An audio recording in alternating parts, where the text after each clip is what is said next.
Hello and welcome to a special episode. I'm here with Congressman Tim Ryan. Thanks, Congressman, for being with us.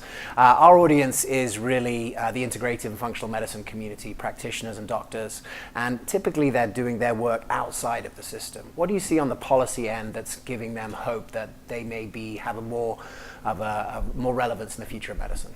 I think the general move towards food as medicine, towards prevention, and obviously none of this is happening quick enough, but towards new ways of farming, which is kind of moving us away from the old agricultural system and the old healthcare system. But the more you focus on prevention, I think the more you get in line with things that can happen outside of the healthcare system.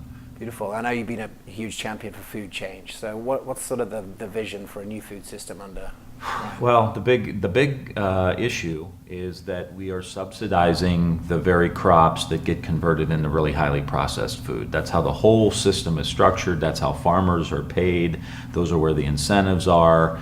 And we have to, if we're going to change the healthcare system and the food system, we have to begin to pay farmers to grow healthy foods, to grow produce, specialty crops, and a variety of other things that are both good for the environment but also produce healthy food. And how do you then integrate that into urban areas where you can have urban agriculture and get rid of food deserts and get healthy food into our schools, our prisons, our universities? So it becomes you're playing offense with healthy food as opposed to letting this old system dominate everything.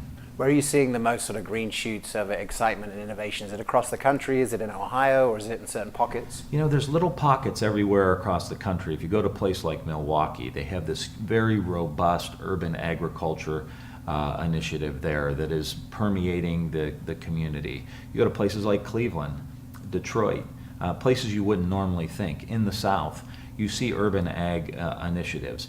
I've even been in Indiana where I've met farmers who used to be very conservative and now they're libertarian or even democratic that have moved into different kinds of farming, regenerative agriculture that actually help clean the water, where the water that lands on the property and by the time it flows through to the stream is cleaner than the water at the beginning of that process, using less chemicals, less pesticides. So they actually end up making more money.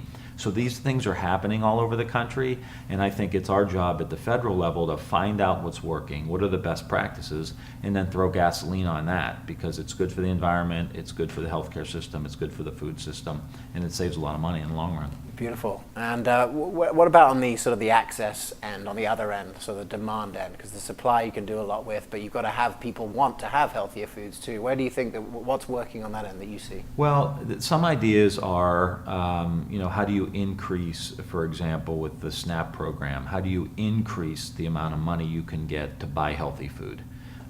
So if you go to a farmer's market, whatever you have is worth double than it would normally be if you went to a grocery store, or if you bought fruits and vegetables with it, it would be worth more. I think things like that are really important. The key to really shift the whole national program is to have public institutions like schools, like prisons, like universities begin to dedicate a small part of their food budget to locally sourced food. It's because as you try to grow, as you said, grow the supply, you need somewhere to sell this stuff. Yeah. And if you want farmers to move towards produce, you need to make sure there's a market for them to sell those products in so that they can make a living and provide some stability for farmers too. So I think getting incentives in the public side will create that demand. How difficult is it to actually sort of force that demand in the public sector? Is that easy to do, or does that come with its own set of rules and red tape? It's difficult now, which is why we need people who are into functional medicine, who are into food, to be involved in the political system. I mean, I've been doing this a little while now, and people who sometimes are really excited about what they're doing or excited about functional medicine don't always see the direct connection to public policy, especially now politics is so messy. Yeah. we need people to help shift that and make it a priority. And if we get more people engaged and involved, we can start moving the needle on this stuff. Beautiful.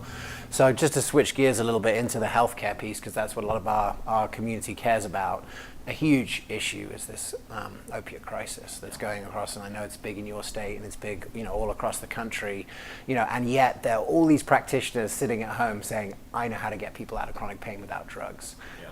What would you say to those practitioners where there's just such a mismatch?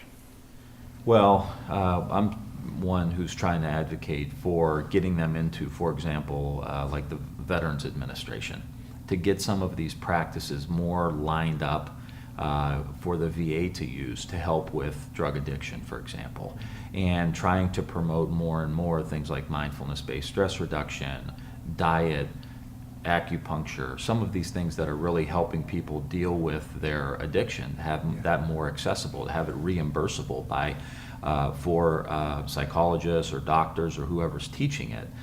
Because there are answers there, but you can't really have a conversation about the opiate crisis without talking about its direct relation to a lot of hopelessness, a lot of economic hopelessness in the country, where people don't have opportunity, they don't have hope, they don't have a bright future, and so they are always more susceptible to, if you throw your back out at work and you start taking some pills that make you feel better, you're less inclined to go back to a job that maybe doesn't pay a whole lot and doesn't provide you a lot of security, and times are tough.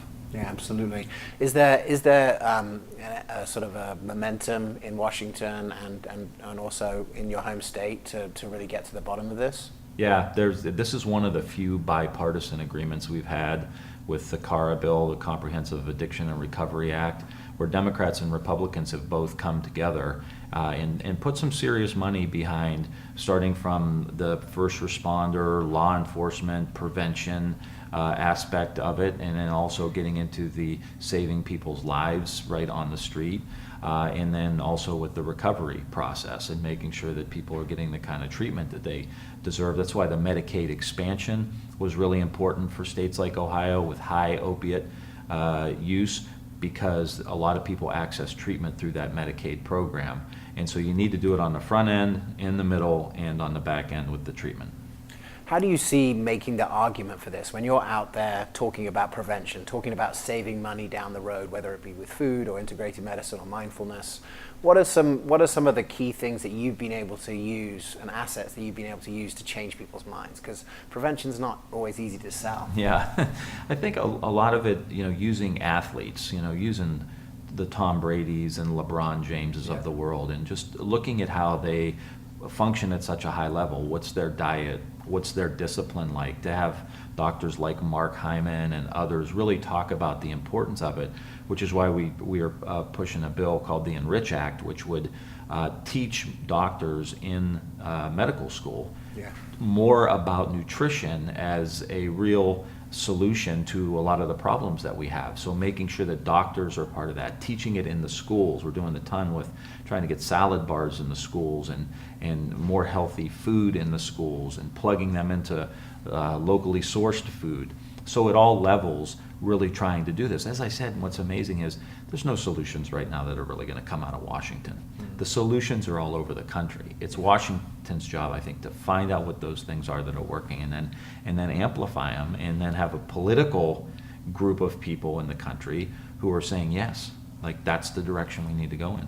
Is there enough sort of political juice and funding behind these kind of ideas? Like, who's funding the proliferation of like the Enrich Act through? Like, where does the money come from to fight the money that's going in the other direction? Well, there's not enough. I mean, this is kind of my mission, is how do I get people's attention to say, hey, we need to support candidates and congressmen who are pushing these kinds of things.